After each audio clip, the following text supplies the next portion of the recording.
भानगढ़ का किला, जिसे दुनिया का सबसे डरावनी स्थानों में से एक माना जाता है, अपनी दीवारों के भीतर सदियों पुराना रहस्यों और चीखों को समेटे हुए है।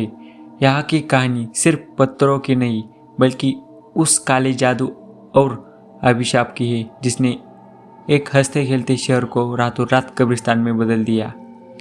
राजस्थान के अलवार जिले में स्थित भानगढ़ का किला दिन में जितना भव्य दिखता है ना, सूरज ढलते ही उतना ही भयानक हो जाता है। पुरातत्व विभाग ने किले के बाहर एक बोर्ड लगा रखा है, सूर्यास्त के बाद और सूर्योदय से पहले इस किले में प्रवेश वर्जित है। यह कहानी शुरू होती है तीन दोस्तों की, आर्यन, समीर और निशा, जो इस चेतावनी को केवल एक अंधविश्वास मानते थे। आर्यन एक पैरानॉर्मल इन्वेस्टिगेटर बनना चाहता था और भानगढ़ उसके लिए सबसे बड़ी चुनौती थी। निशा ने आर्यन से कहा, अगर सरकार ने मना किया है तो कुछ तो वजह होगी। आर्यन ने मुस्कुराते हुए अपना कैमरा चेक किया। वजह सिर्फ डर है ना निशा, और मैं उस डर को कैमरा में कैद करना चाहता हूँ। जैसे एक दिन वो तीनों लोग भानगढ़ में पहुंचे। वो रात का समय था। जैसे जैसे वे किले के सीढ़ियों चढ़ रहे थे, समीर ने भानगढ़ का इतिहास दोहराना शुरू किया। कहते हैं कि यहाँ की राजकुमारी रत्नावती बेहद खूबसूरत थी। उनकी सुंदरता की चर्चे पूरे राजपूत में थे। उसी राज्य में सिंधिया नाम का एक तांत्रिक रहता था जो राजकुमारी पर मोहित हो गया। तांत्रिक ने राजकुमारी को वश में करने के लिए एक इत्र की शीशी पर काला जादू किया, लेकिन राजकुमारी को उसकी चाल पता चल गया और उन्होंने वही शीशी एक पत्थर पर पटक दी।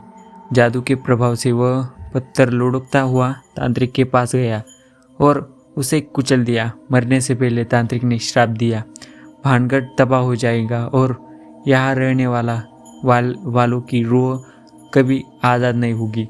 उसके कुछ ही समय बाद भानगढ़ और अजबगढ़ के बीच युद्ध हुआ, जिसमें पूरी बस्ती मारी गई।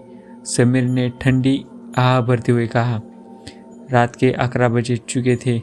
तीनों दोस्त छिपकर किले के मुख्य परिसर गोपीनाथ मंदिर के पास पहुंच गए थे। सन्नाटा इतना गहरा था कि उनके अपने कदमों की आहट भी गूंज रही थी। अचानक आर्यन का इलेक्ट्रोमैग्नेटिक फील्ड मीटर तेजी से बीप करने लगा। यहाँ कुछ है, आर्यन फुसफुसाया। तभी ऊपर की खंडरों से किसी की पायल की आवाज आई। निशा का चेहरा सफ़ेद पड़ गया। यह कोई हवा नहीं है, कोई चाल चल रहा है। वे टॉर्च की रोशनी में ऊपर की ओर भागने लगे, लेकिन वहाँ कोई नहीं था। अचानक समीर को महसूस हुआ कि कोई उसके कान के पास बहुत ठंडी सांस ले रहा है। जब उसने मुड़कर देखा तो वहाँ केवल एक काली परछाई थी जो पलक झपकती ही दीवार के पार निकल गई। किले के नर्तकियों को हवेली वाले हिस्से में पहुंचते ही तापमान अचानक गिर गया। समीर और निशा चिल्लाने लगे क्योंकि उन्हें गलियारों में कई लोग नाचते हुए दिखाई दिए, लेकिन उनके सिर नहीं थे। वे सब खून से लथपथ थे और उनके शरीर से सड़ने की बदबू आ रही थी।